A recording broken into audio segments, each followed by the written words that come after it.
नमस्कार, न्यूज 18 पंजाब हरियाणा हिमाचल देख रहे हैं आप। मैं हूं अमृत वर्दी। बुलेटिन की शुरुआत करते हैं कोरोना के खिलाफ बड़ी जंग के साथ, जिसका आज से आगाज होने जा रहा है। जी हां, आज से देश भर में टीकाकरण की शुरुआत होगी और पीएम मोदी खुद महाअभियान का आगाज करेंगे और 3000 वैक्सीन सेंटर से पीएम मोदी खुद जुड़ेंगे और कुछ जो फ्रंट लाइन वॉरियर्स हैं उनसे बातचीत भी करेंगे जो आज टीका लगवाएंगे।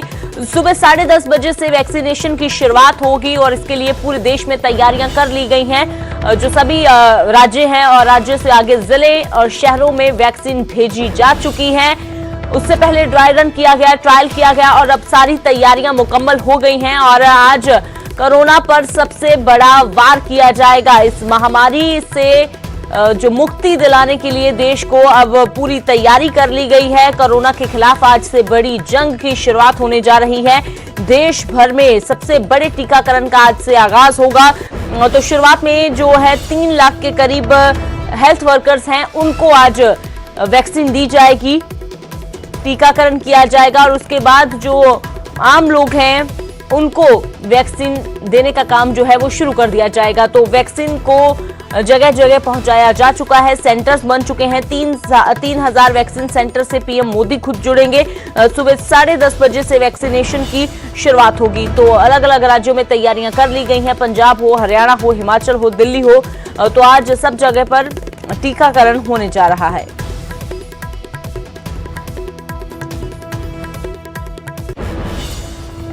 तो आज देश इतिहास लिखने वाला है क्योंकि आज दुनिया के सबसे बड़े टीकाकरण अभियान की शुरुआत होगी। साथ ही शुरुआत होगी कोविड-19 के अंत की। कोरोना वैक्सीन शहर शहर पहुंच चुकी है और दवाई आने से कोरोना की विदाई तय समझो।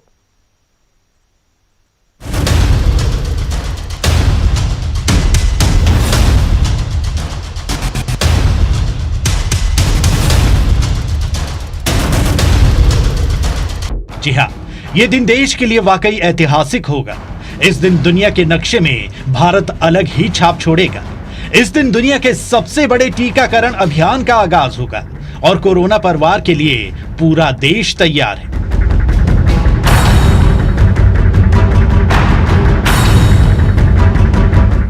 देश के कोने कोने तक कोरोना वैक्सीन की खेप पहुंच चुकी है। फिर दिल्ली हो या पंजाब, चंडीगढ़ हो या फिर हरियाणा, हर शहर में कोरोना वैक्सीन की सप्लाई हो चुकी है।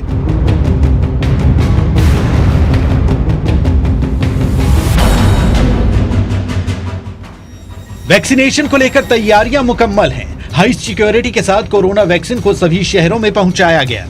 पंजाब को कोरोना वैक्सीन की 2,04,500 डोज मिल चुकी हैं और 16 जनवरी को 110 जगह पर टीकाकरण की शुरुआत होगी।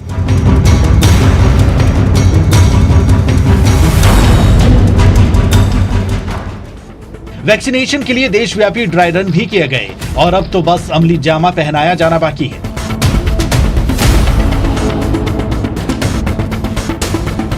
हालांकि ये पहले ही तय किया जा चुका है कि वैक्सीनेशन के पहले चरण में 3 करोड़ भारतीयों को वैक्सीन लगाई जाएगी।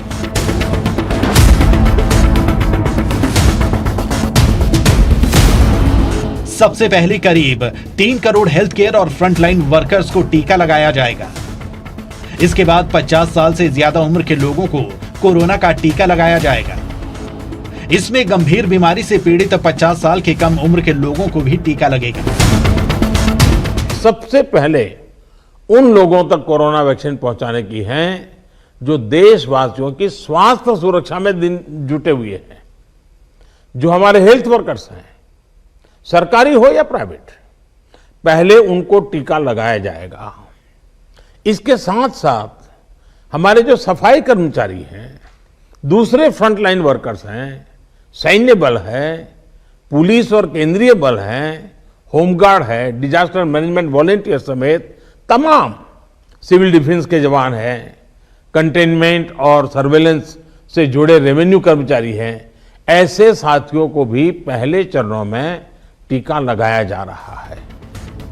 कोरोना के काल का काउंटडाउन शुरू हो चुका है। अब तो बस उस पल का इंतजार है जब टीकाकरण अभियान की शुरुआत होगी और उस लम्हे के लिए अब ज्यादा लंबा इंतजार नहीं करना पड़ेगा, क्योंकि 16 जनवरी के लिए चंद घंटे बाकी हैं। जिसके बाद भारत का नाम इतिहास के पन्नों में सुनहरे अक्षरों में लिखा जाएगा। चंडीगढ़ से मनोज राठी के साथ ब्यूरो रिपोर्ट, न्यूज़ 18 हरियाणा।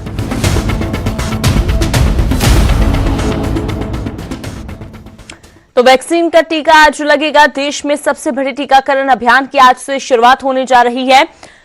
धर्मशाला से विचित्र शर्मा मेरे सहयोगी लाइव जुड़े हैं, सीधा रुख करते हैं। तो विचित्र, आखिरकार इंतजार की घड़ियां खत्म हो गई हैं, वो दिन आ गया है जिसका इंतजार पूरी दुनिया को था कि आखिरकार वैक्सीन कब आएगी। तो फिलहाल किस तरह की तैयारियां की गई हैं कोरोना के काल के अंत के लिए?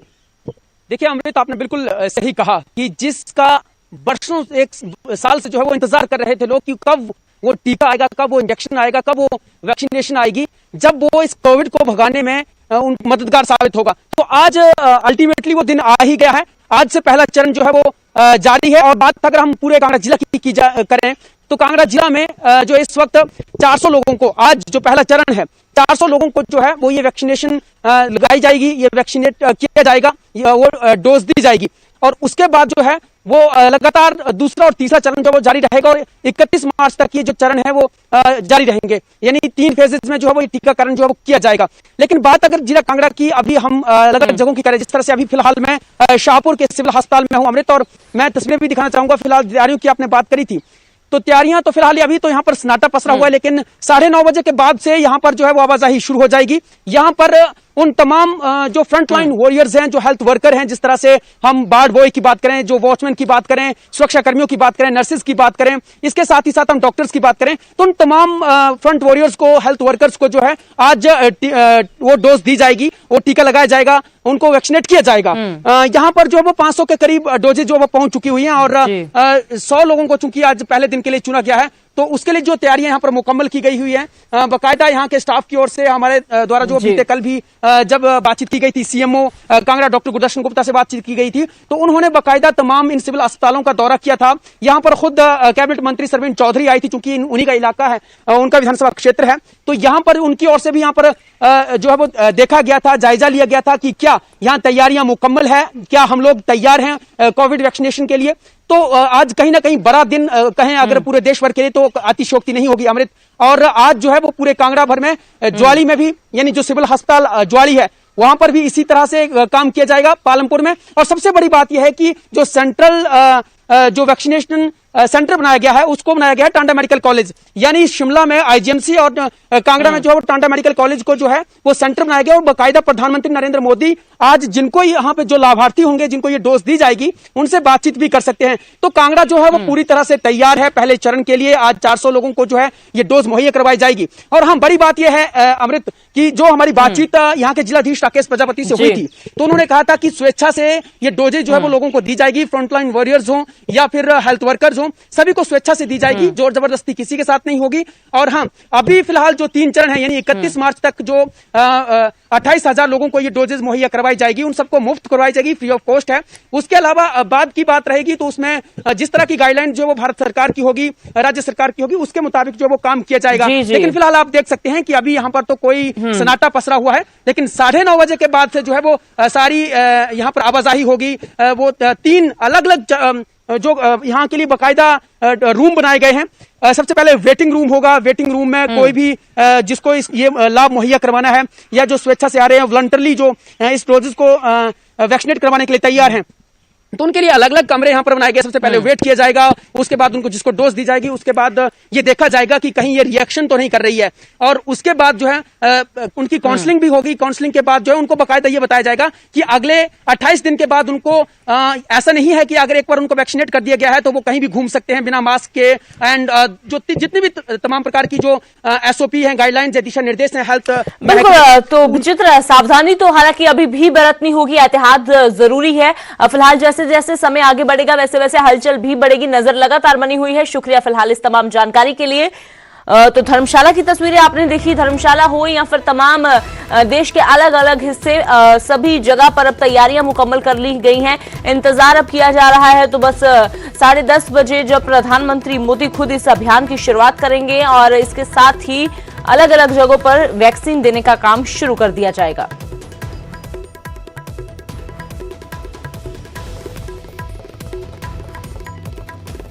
और अब बात करते हैं किसानों के आंदोलन की, जो लगातार जारी है। केंद्र सरकार और किसान संगठनों के बीच शुक्रवार को एक बार फिर से बातचीत का दौर तो चला।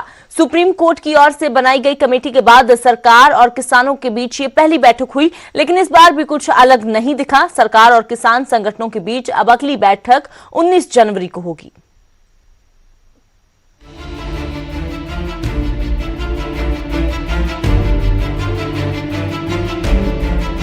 खेती कानूनों पर सुप्रीम कोर्ट की रोक के बाद शुक्रवार को सरकार और किसानों के दरमियान पहली मुलाकात थी।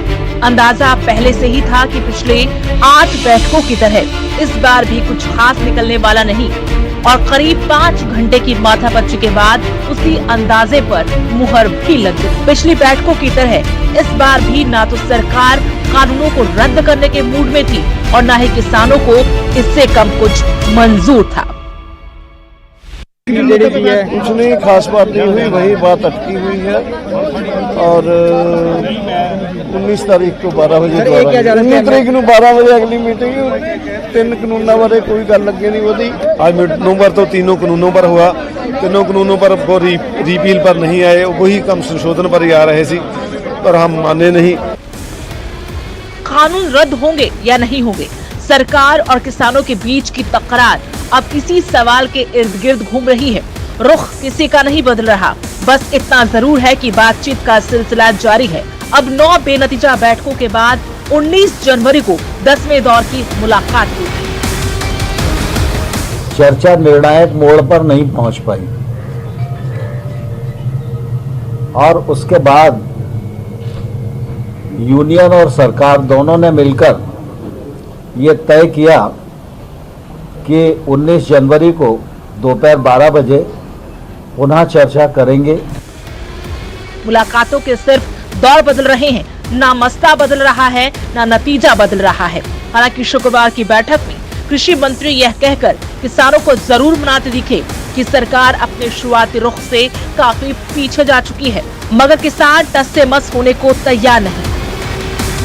और उन शंकाओं को दूर करने के लिए अपना मत भी व्यक्त किया है और यूनियंस को लिखित प्रस्ताव भी सरकार की ओर से दिया गया है, लेकिन वो प्रस्ताव उन लोगों को मंजूर नहीं था। एक के बाद एक बेनतीजा खत्म होती मुलाकातें अजीब सी बेचैनी पैदा कर रही हैं, क्योंकि कानूनों पर रोक के बावजूद भी किसान दिल्ली की सरहदों पर डटे हुए हैं और लगातार अपने विरोध का कैलेंडर तैयार कर रहे हैं, खासकर तब जब देश 26 जनवरी को गणतंत्र दिवस की तैयारियों में लगा हुआ है। Bureau report, news 18। तो वहीं किसानों के आंदोलन पर सियासत भी पूरी तरह से गरमाई हुई है। कृषि कानूनों के खिलाफ शुक्रवार को कांग्रेस ने किसान अधिकार दिवस मनाया। देश के अलग अलग हिस्सों में प्रदर्शन किया गया। दिल्ली में कमान खुद राहुल गांधी ने संभाली।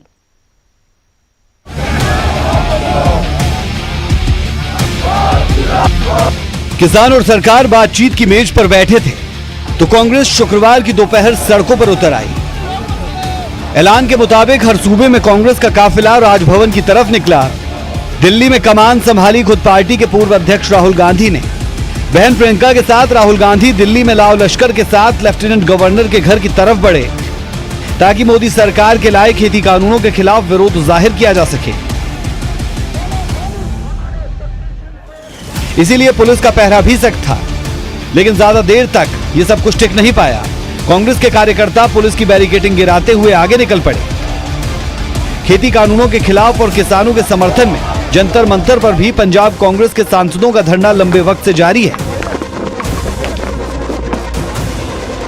इसीलिए मौका लगा तो राजभवन मार्च के बीच ही राहुल गांधी और प्रियंका गांधी भी अपने सांसदों से मुलाकात के लिए जंतर मंतर पहुंच गए।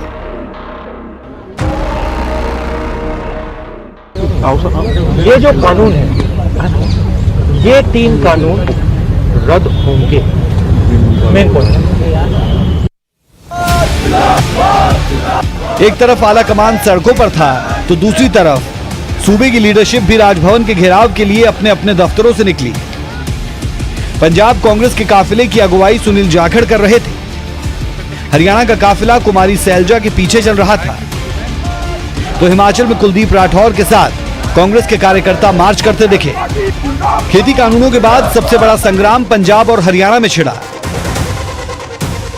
इसीलिए सियासत के मौके भी इन सूबों में औरों के मुकाबले कुछ ज्यादा हैं।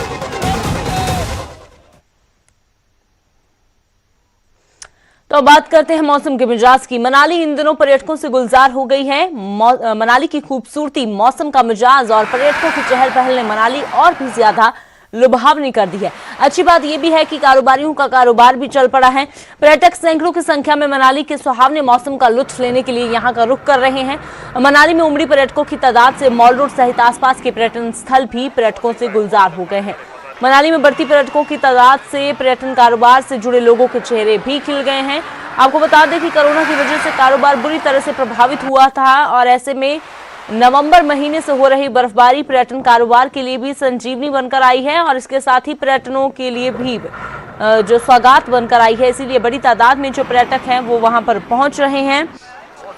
तो फिलहाल मौसम का मिजाज कैसा है जान लेते हैं। सचिन शर्मा मनाली से मेरे सहयोगी जुड़े हुए हैं लाइव। तो सचिन, फिलहाल किस तरह का मौसम का मिजाज है पर्यटन नगरी मनाली में?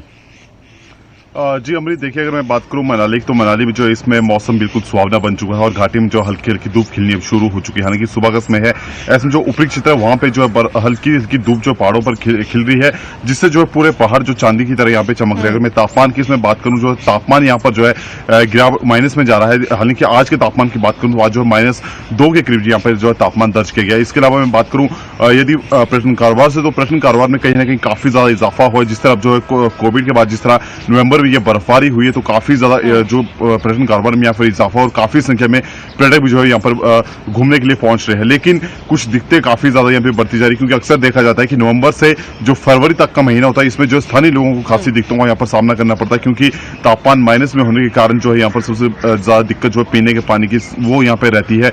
इसके अलावा जो कई जगहों पर जो है सड़क मार्ग वो यहाँ पर काफी स्लिपरी रहते हैं, जिसके कारण जो वाहनों के फिसलने का जो है वो भी खतरा यहाँ पर बना रहता है। ऐसे में जो प्रशासन भी यहाँ पर जो सभी लोगों को और पर्यटकों को यहाँ पर जो है पूरा अलर्ट करता है कि जो खराब मौसम और सुबह के समय कोई भी जो है व्यक्ति ऊंचाई वाले क्षेत्रों का रुख ना करें। अगर मैं इसके अलावा बात करूं यहाँ पर पर्यटन कारोबार से जुड़े लोग, तो वो कहीं ना कहीं काफी खुश है। हालांकि इसमें जो है बिल्कुल मौसम साफ चल रहा है, तो ऐसे में मनाली घूमने आने वाले पर्यटक जो कुछ मायूस यहाँ पर जरूर है, क्योंकि हाल ही के दिनों में अभी जो बर्फबारी यहाँ पर नहीं और अंदेशा जताया जा रहा है कि आगे आने वाले कुछ दिन अभी और जो है घाटी में मौसम साफ बना रहेगा। तो ऐसे में कहीं ना कहीं जो पर्यटक थोड़े से मायूस जरूर होंगे, क्योंकि उन्हें जो है लाइव बर्फबारी वो यहाँ पर देखने को नहीं मिलेगी। लेकिन पर्यटक जो है अटल टनल वहां पे और जो सोलर नाला है वहां पर जाकर जो बर्फ का खूब लुत्फ ले रहे हैं और खूब जमकर मस्ती वहां पर कर रहे हैं। तो पर्यटकों की बढ़ती तादाद से जो है यहाँ के स्थानीय जो कारोबारी है, जिनका जो पूरा लॉकडाउन के कारण जो कोरोना वायरस सचिन, तो बर्फबारी के साथ जाहिर सी बात है कि जहां पर्यटकों के चेहरे खिल जाते हैं, वहीं कारोबारियों के लिए भी ये बर्फबारी सौगात होती है। शुक्रिया फिलहाल ये तस्वीरें दर्शकों के साथ साझा करने के लिए और इस तमाम जानकारी के लिए। तो फिलहाल पर्यटन कारोबार भी गुलजार हो गया है और पर्यटकों के चेहरे भी खिल गए हैं। तो कोविड-19 महामारी ने परस्पर निर्भरता की भावना को सुदृढ़ किया है, जिससे कि पूरा देश इस विपत्ति का एकजुट होकर मुकाबला कर सके। वैक्सीनेशन के ऐलान के बाद अब जरूरत होगी कि सभी अपना सर्वश्रेष्ठ योगदान दें, जिससे हम एक साथ वायरस को हराने की तरफ कदम बढ़ा सकें। नेटवर्क 18 इस मुहिम में हर कदम पर आपके साथ होगा, क्योंकि जब तक सभी सुरक्षित नहीं होंगे तब तक कोई भी सुरक्षित नहीं होगा। इसी सोच के आधार पर हमारे कैंपेन संजीवनी का लक्ष्य यह सुनिश्चित करना है कि वैक्सीन पाना सभी भारतीयों का अधिकार है।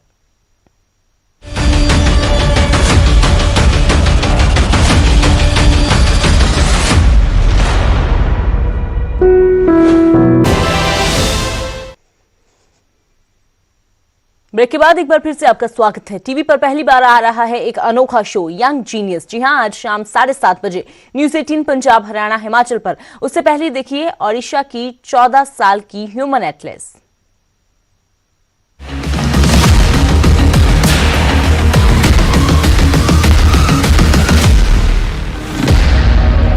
ये है young genius.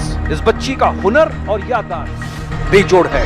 In 2016, I did my first record, which was 165 rivers in a minute. ये है यंग जीनियस, जिसे कहते हैं human Atlas. 1000 rivers in 7 minutes some seconds. जिसके दिमाग में बसा है दुनिया का नक्शा। 1000 cities in 9 minutes and 1000 physical bodies in 11 minutes. ये है यंग जीनियस जो 14 साल की उम्र में दुनिया पर छा गई। कौन सा गांव है जिसका दुनिया में सबसे छोटा नाम है? There's a village named A. Yes, it's located in the northern part of Norway. Network 18 पर एक अनोखा शो दंग करने वाली मेघाली मालविका के साथ। एक समुंदर है जिसका कोई तट नहीं। Which sea is that? That's it. बिल्कुल सही जवाब। जो 9 मिनट में 1000 नदियों के नाम बता दे। Some 100 rivers of Europe. Seine, Marne, Yonne, Saône, Risley, Andle, Aube, Eure, Epte, Oise, Barse. जो 9 मिनट में 1000 शहरों के नाम गिना दे। ऐसे 4 रिकॉर्ड जो कोई दूजा तोड़ न पाए। दुनिया के हर देश, हर शहर, हर पहाड़ की पूरी खबर आ रही है young genius.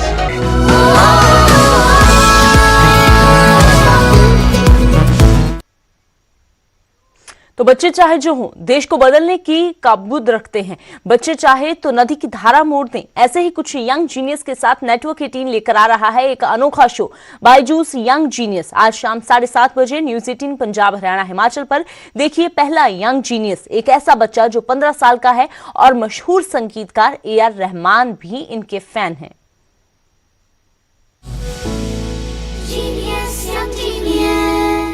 Byju's young genius network 18 का ये अभियान आज देश के हर बच्चे के लिए प्रेरणा बन चुका है। आइए जानते हैं नेटवर्क 18 की इस मुहिम में हमारे पार्टनर और देश की सबसे बड़ी एडटेक कंपनी बायजूस के वाइस प्रेसिडेंट और हेड ऑफ मार्केटिंग अतीत मेहता से। Byju's, we always believe that every child is unique in his or her own way, talented in their own space, and we should encourage and inspire them to learn at their own space. So with this particular initiative, what we are doing is we are just coming forward and celebrating the prodigious talent which this country has. And these kids are in the age group of about 8 to 14 years and they have a long way to go. So we are just giving them the right platform so they can pursue their dreams and they can become the geniuses of the future. Byju's young genius की तलाश देश के इन करिश्माई बच्चों को ढूंढने के लिए ऐसे ही जारी रहेगी और आपको हम दिखाते रहेंगे ऐसे ही प्रतिभाशाली बच्चों की कहानियां। देखते रहिए बायजूस यंग जीनियस।